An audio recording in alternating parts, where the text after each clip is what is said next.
Assalomu alaykum. Biz sizlar bilan bosqichli arab tili kitobimizni A0 qismidan boshlab turib video darslarni qilishni tashkil etyapmiz.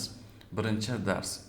Kirish qismida, ya'ni kitob haqida batafsil tushuntirilgan darsimizda ko'rib o'tdikki, kitob nimalardan iborat, ichida qanday tartibda ma'lumotlar jamlanganini tanishtirib chiqqan bo'ldik. Endi esa biz asosiy darsga o'tamiz. Birinchi dars. Har bir darsimiz aytib o'tganimizdek yangi so'zlar bilan boshlanadi. Yangi so'zlar bu til o'rganishlikning asosi va o'zagi bo'ladi. Chunki til o'rganishlik nima uchun uzoq muddatli jarayon deyiladigan bo'lsa, bu yerda eng ko'p vaqt oladigan narsa shu so'zlarni yodlab olishlik va uni iste'molga chiqarib olishlik. Bu baribir vaqt talab qiladi. Mana o'shaning uchun ham demak, til o'rganishlik bu qisqa emas, uzoq muddatli jarayon bo'lar ekan. Xo'p, qo'llanma qay tartibda tuzilgan? Mana birinchi darsimiz bu oila a'zolari bo'lganligi uchun barcha oila a'zolari berib chiqilgan. Demak, birinchi mana bu yerda abun ota bo'lsa, havs ichidagilar esa uni ko'pligi abun. Arab tilida ko'plik ham bir alohida bir mavzu. Chunki bu ko'plikni ba'zi bir holatlarda, noto'g'ri holatda yasaladi. Shuning uchun tinchgina buni eng qulay yo'li birlikni yodlayotganda ko'plikni ham yodlab ketgan yaxshi. Abun ota, abun otalar. Ummun ona, ummahatun onalar.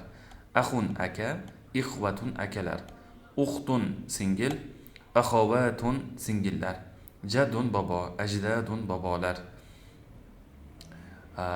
Jaddatun buvi, jaddatun buvilar. Ammun amaki, a'mamun amakilar. Ammatun amma, ammatun ammalar. Xolun tog'a, axvalun tog'alar. Xolatun xola, xolatun xolalar. Ibnun o'g'il, abnaun o'g'illar. Bintun qiz, banatun qizlar. Zavjun turmush o'rtoq. Azvajun erlar, turmush o'rtoqlar. Zavjatun ayol, ya'ni xotin. Zavjatun xotinlar. Hafidun nabira, ya'ni o'g'il bola, nabira. Ahfadun esa o'g'il bola, nabirani ko'pligi, nabiralar. Hafidatun nabira qiz, hafidatun nabira qizlar. Hamun qaynota, ahmaun bu qaynotalar. Hamatun qaynona, hamavatun qaynonalar. Sihrun quda, asharun qudalar. Kannatun kelin, kanainu demak kelinlar. Qoida. Kichkina qoidalar keladi bu yerda. Bu qoidalardan maqsad grammatikani bir yo'li qilib qo'yish emas, shu kichik so'zlarni, jumlalarni tuza olishlik. Qo'llanmalar bosqichli arab tili kitobida shunday tuzilganki, bu kitoblar birinchi juda ham sodda grammatika beriladi, keyin A1 dan boshlab turib tartibli beriladi. Tartibli deganimizda A1, A2 da o'zbekcha grammatika ko'rib chiqiladi, B1 da arabcha boshlang'ich grammatika ko'rib chiqiladi, grammatikamiz arab tiliga o'tadi.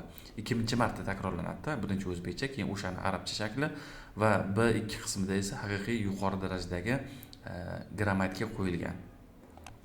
Bu A0 da esa juda ham boshlang'ich grammatika, alifbodan chiqqan o'quvchini arab tilini ichiga olib kirib olishlik uchun tuzilgan xolos. Demak, arab tilida jins bor, muannas va muzakkar degan. Muzakkar bu er jins, muannas esa ayol jins. Bu nima degani? Arab tilida ham jins kategoriyasi bor. Agar ma'noviy erkak kishiga ishora qiladigan bo'lsa bir so'z, biz uni muzakkar deymiz va bundan tashqari muannaslik alomatlari ya'ni qo'shimchalari yo'q bo'ladigan bo'lsa, u ham muzakkar bo'ladi. Misol uchun, rojulun kishi, ya'ni kishi, erkak kishi deganimizda o'zi erkaklar tushuniladi-ku, yoki tog'a erkaklar tushuniladi. Mudarrisun o'qituvchi, kalbun it. Demak, oxirida ta marbuta bo'lmasligi kerak. Agar ta marbuta bo'lib qolsa, bu ham demak muannas bo'lib qolishi mumkin. Bular endi haqiqiy emas-u, majoziy. Majoziy deganda misol uchun kitob muzakkar.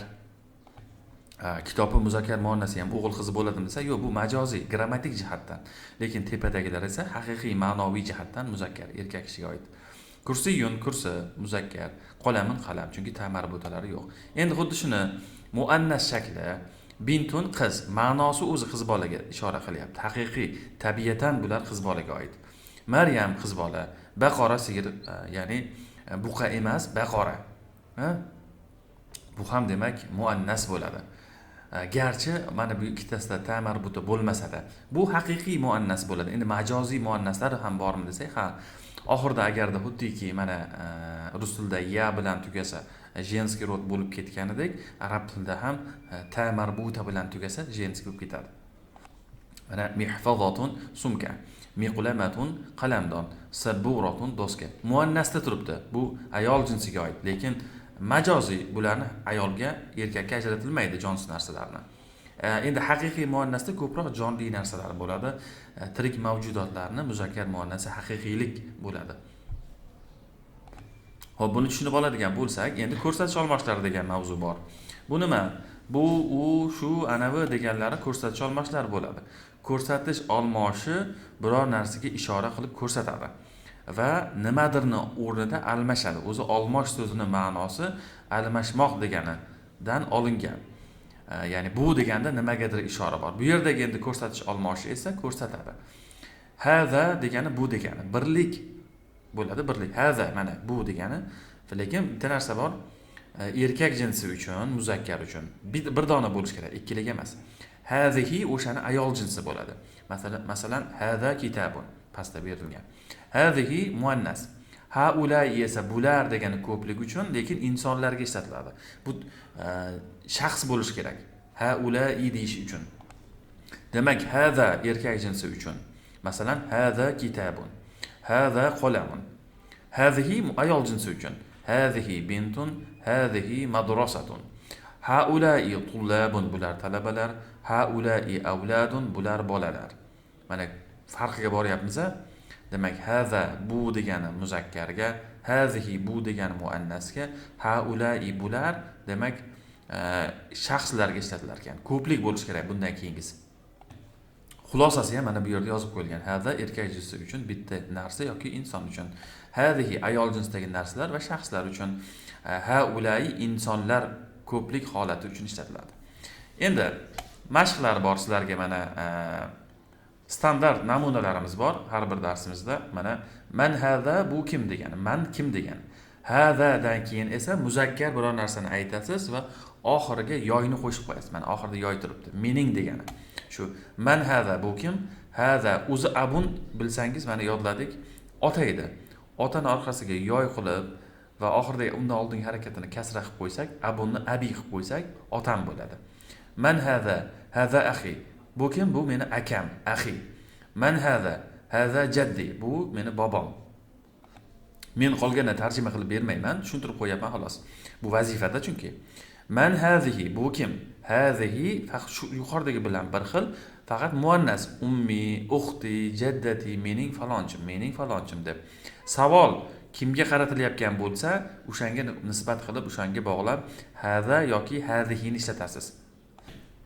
Va haulai esa ko'plik bo'ladi.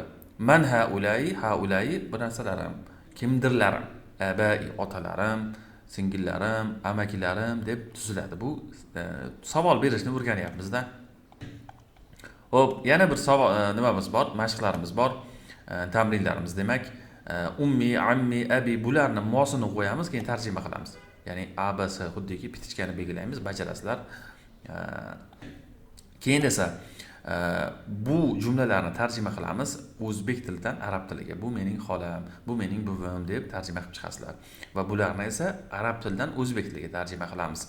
Va bizda yodlashligimiz uchun dialogimiz bor ekan. Ta'aruf, ya'ni tanishuv. Assalomu alaykum, assalomu alaykum. Ya'ni sizga salomatlik bo'lsin tilayman. Tilaymanni endi ichimizdan qo'shib olamiz.